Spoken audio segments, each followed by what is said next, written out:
దేవుని బిడ్డలారా, ఈ దినము సామెతలు 14, 26, 27 వచనాన్ని ధ్యానిద్దాం.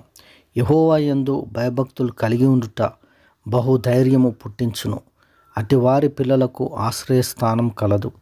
యెహోవా యందు భయభక్తులు కలిగి ఉండుట జీవపు ఊట. దేవునికి మహిమ కలుగునుగాక. దేవుని బిడ్డలారా, దేవుని యందు భయభక్తులు కలిగి ఉండుట ఎంత గొప్పదో ఇక్కడ వ్రాయబడి ఉంది.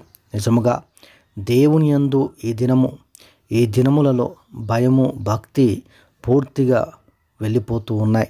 మానవుని జీవితంలో దేవుని యందు భయభక్తులు కలిగి ఉండుట ఎక్కడ కూడా కనబడటం లేదు. దేవుని బిడ్డలారా, అయితే వాక్యంలో మనం చూస్తూ ఉన్నాం, ఎవరైతే దేవుని యందు భయము, భక్తి కలిగి ఉంటారో వారికి ధైర్యము పుట్టును అని వాక్యం సెలవిస్తూ ఉంది. భయభక్తులు కలిగి ఉండువారు, దేవుని యందు భయభక్తులు కలిగి ఉండు వారికి ధైర్యము కలిగి ఉండును. ధైర్యముతో వాళ్ళు జీవించుదురు. ధైర్యం వాళ్ళలో ఉంటుంది. వారిని ఎదిరించే శక్తి ఎవరికి ఉండదు. స్టెఫెన్ జీవితంలో మనం చూస్తాం. దేవుని బిడ్డలారా, ఆయనను ఎవరు కూడా ఎదిరించలేకపోయేరి.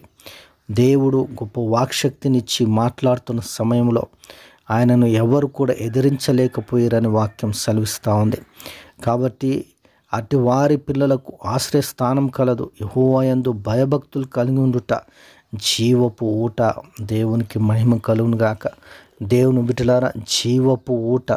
నిజముగా వారి కడుపులో నుండి జీవ ఊటలు బయలుదేరును అని వాక్యం సెలవిస్తూ ఉంది. నువ్వు మాట్లాడుతున్నప్పుడు జీవితాలు మారిపోతాయి. నువ్వు మాట్లాడుతున్నప్పుడు దుఃఖంలో ఉన్నవారు సంతోషానికి వస్తారు. నువ్వు మాట్లాడుతున్నప్పుడు విరిగిపోయిన కుటుంబాలు అతకబడతాయి. జీవము నీ నుండి ప్రవహించును, జీవితాలను బాగు చేయును. దేవునికి మహిమ కలుగును కాక. దేవుని యందు భయభక్తులు కలిగి జీవించడానికి దేవుడు అందరికీ కృపనిచ్చునుగాక. ఆమేన్.